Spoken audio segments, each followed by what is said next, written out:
यदि आपके मन में भी श्रीमद् भगवद गीता पढ़ने के विचार आते हैं तो ठहरिए, आज हम श्रीमद् भगवद गीता इसी शब्द पर विचार करेंगे, क्योंकि किसी भी ग्रंथ को पढ़ने से पहले हम यदि उसके नाम को अच्छे से समझ पाते हैं तो उस ग्रंथ को समझना हमारे लिए और भी आसान हो जाता है। जैसे श्री रामचरितमानस, नाम से ही स्पष्ट होता है कि इस ग्रंथ में प्रभु राम के चरित्रों का गान किया गया होगा। वैसे ही यदि हम श्रीमद् भगवद गीता शब्द पर विचार करें तो इस पूरे शब्द में मूल 3 शब्द हैं, श्रीमद्, भगवद और गीता। तो आइए समझते हैं।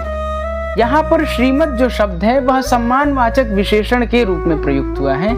हमारी सनातन संस्कृति में किसी ग्रंथ की, किसी व्यक्ति की या फिर किसी वस्तु की प्रधानता, ऐश्वर्य या फिर उसकी इम्पोर्टेंस को बताने के लिए श्रीमान, श्रीयुत, श्रीमद् आदि विशेषणों का प्रयोग अति प्राचीन समय से होता आ रहा है।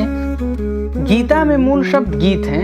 यदि गीत शब्द का ही हम ये स्त्रीलिंग रूप देखें तो गीता होगा, अर्थात यह गाया गया है। अब मन में सवाल उठता है कि यह किसके द्वारा गाया गया है। तो श्रीमद् भगवद गीता के 13वें अध्याय में भगवान स्वयं बताते हैं, ऋषिभिर बहुधा गीतम छंदोभिर विविधैः पृथक् ब्रह्मसूत्र पदैश्चैव हेतुमद्भिर विनिश्चितैः। ऋषि मुनियों ने इस गीता ज्ञान को कई ग्रंथों के माध्यम से गाया है। और छंदो भी, इस शब्द से हम वेदादि, उपनिषद आदि का भाव ग्रहण करेंगे। परंतु ऐसी गीताएं तो हमारे सनातन धर्म में काफी प्रचलित हैं, जैसे शिव गीता, गणेश गीता, अवधूत गीता, अष्टावक्र गीता। फिर हम इस गीता को अलग कैसे करें? जहाँ तक मैं आपको बता दूं, हमारे सनातन ग्रंथों में ऐसी 25 गीताओं का उल्लेख मिलता है, जिसमें से 12 गीताएं तो महाभारत के शांति पर्व में ही मिलती हैं। फिर हम इस गीता को अलग कैसे करेंगे? तो आगे आता है भगवद गीता। आगे जो शब्द है भगवद गीता। अब इस भगवत शब्द का विद्वानों ने 2 प्रकार से अर्थ ग्रहण किया है। पहला अर्थ कि यह भगवान के द्वारा गाई गई है।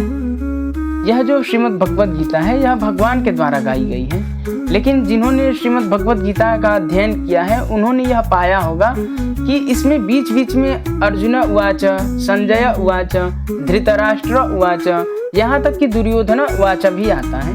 मतलब उन्होंने भी तो बोला है इसमें। फिर भगवद गीता ही क्यों?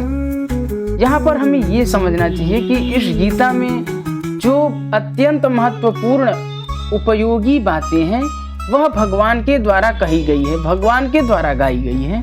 परंतु इसका जो दूसरा भाव है, विद्वानों का ऐसा मानना है कि इस गीता में भगवत संबंधित चर्चा मिलती है, इसलिए भगवद गीता है।